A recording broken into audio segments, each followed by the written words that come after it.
नमस्कार आदरणीय विद्यार्थी आणि पालक मित्रांनो, मी डॉक्टर सूर्यकांत शेवळे अॅच्युअर मेडिकल काउन्सिलिंग सेंटर पुणे येथे तुमचं स्वागत करीत आहे। आजचा आपल्या व्हिडिओचा टॉपिक आहे बीएमएस। बीएमएस नंतर त्या ठिकाणी स्कोप आहे का? बीएमएस नंतर कोणत्या विषयामध्ये एमडी आणि एमएस करता येईल ही माहिती या व्हिडिओमध्ये आपण बघणार आहोत। त्यामुळे बीएमएस ला ऍडमिशन घेणाऱ्या विद्यार्थ्यांनी हा व्हिडिओ शेवटपर्यंत बघायचा आहे। त्याचप्रमाणे गरजू जे काही विद्यार्थी आहे बीएमएस ला ऍडमिशन घेणारे अशा विद्यार्थ्यांना देखील हा व्हिडिओ त्या ठिकाणी शेअर करायचा आहे। तर प्रथम आपण बीएमएस म्हणजे काय, तर bachelor of Ayurveda and master of surgery. आता बरेच विद्यार्थी म्हणतात सर बीएमएस चा लॉंग फॉर्म जो आहे तो आपल्याला माहिती आहे, यामध्ये सर्जरी नाव आलेलं आहे, तर मग बीएमएस केल्यानंतर त्या ठिकाणी सर्जरी अलाउ केलेली आहे का? तर यस, महाराष्ट्र शासनाने आणि त्या ठिकाणी भारत सरकारने देखील बीएमएस नंतर सर्जरी अलाउ केलेली आहे।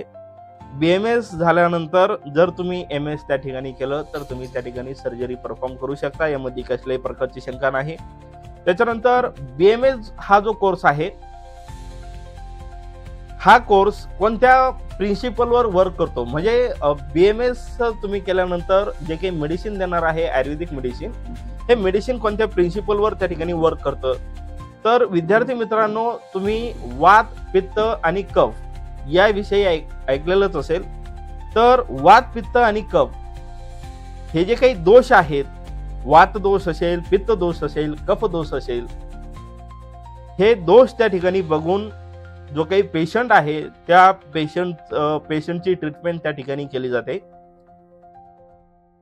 त्याच्यानंतर बीएमएस चा ओरिजिन जर सांगायचं झालं तर इंडियन हा बीएमएस चा ओरिजिन आहे। भारतामध्ये आयुर्वेदाचा त्या ठिकाणी उदय झालेला आहे, याची विद्यार्थ्यांनी नोंद घ्यायची आहे। मात्र बीएचएमएस जे आहे म्हणजे homeopathy, bachelor of homeopathy and master of surgery, याचा जो काही ओरिजिन आहे हा त्या ठिकाणी जर्मन ओरिजिन आहे। जर्मन मध्ये त्या ठिकाणी डॉक्टर हनेमन यांनी होमिओपॅथिक मेडिसिन त्या ठिकाणी तयार केलेली होती आणि होमिओपॅथीचे जनक म्हणून त्यांनाच त्या ठिकाणी संबोधलं जातं, डॉक्टर हनेमन यांना, जे की अलोपॅथीचे त्या ठिकाणी ते डॉक्टर होते। मात्र त्यांनी त्या ठिकाणी जो काही शोध लावलेला आहे हा होमिओपॅथीचा शोध त्या ठिकाणी लागलेला होता आणि होमिओपॅथीचा जो काही प्रिन्सिपल आहे, म्हणजे होमिओपॅथीचं जे काही मेडिकल आहे, मेडिसिन आहे, ते ज्या प्रिन्सिपलवर वर्क करतं तो प्रिन्सिपल म्हणजे like your like. Like your like या प्रिन्सिपलवर त्या ठिकाणी होमिओपॅथीचं मेडिसिन वर्क करतं। त्याच्यानंतर स्कोप जर सांगायचा झाला तर बीएमएस केल्यानंतर स्वतःचं क्लिनिक, त्याच्यानंतर प्रायव्हेट जॉब तुम्ही त्या ठिकाणी करू शकता। एमडी एमएस सारखे त्या ठिकाणी पीजीचे कोर्सेस त्या ठिकाणी तुम्ही करू शकता। पीएचडी आणि रिसर्च सुद्धा त्या ठिकाणी अवेलेबल आहे। त्याच्यानंतर जर सांगायचं झालं तर कोणत्या विषयामध्ये बीएमएस नंतर एमडी करता येईल किंवा एमएस करता येईल, तर ते आपण बघूयात। तर पहिला विषय आहे क्रियाशरीर, ज्याला आपण मॉडर्न मेडिसिन मध्ये फिजिओलॉजी असं त्या ठिकाणी म्हणतो, तर क्रियाशरीर मध्ये सुद्धा तुम्ही एमडी करू शकता। त्याच्यानंतर रचना शरीर। आता रचना शरीर म्हणजे काय? रचना शरीर हे शब्द ऐकल्यानंतर तुम्हाला लक्षात आलं असेल की रचना शरीर म्हणजे मॉडर्न भाषामध्ये आपण ज्याला अॅनाटॉमी असं म्हणतो।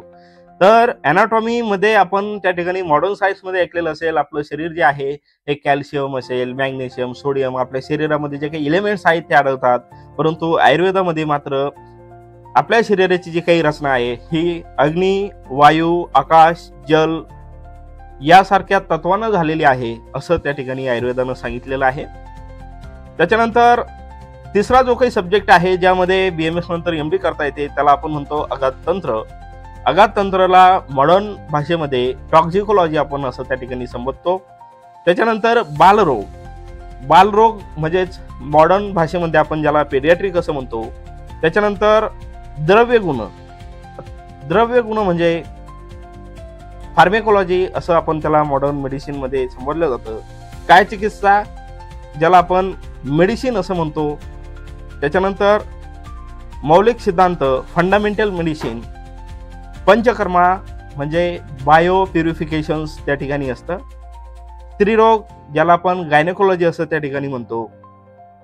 त्याच्यानंतर रोगनिदान म्हणजेच पॅथॉलॉजी, मॉडर्न भाषेमध्ये ज्याला पॅथॉलॉजी म्हणून संबोधलं जातं। त्याच्यानंतर रसशास्त्र, स्वस्त वृत्त, प्रिव्हेंटिव्ह अँड सोशल मेडिसिन, त्याच्यानंतर 3 विषयामध्ये तुम्हाला त्या ठिकाणी MS काढता येतं, म्हणजे सर्जरी करता येते. तर ते 3 विषय कोणते ज्यामध्ये तुम्ही सर्जरी करू शकता. फर्स्ट आहे गायनेकोलॉजी. तर गायनेकोलॉजी म्हणजे स्त्रीरोग. तर स्त्रीरोगमध्ये तुम्ही त्या ठिकाणी सर्जरी अलो केलेली आहे, शासनानं सर्जरी त्या ठिकाणी करू शकता. त्याच्यानंतर शल्यतंत्र म्हणजे जनरल सर्जरी.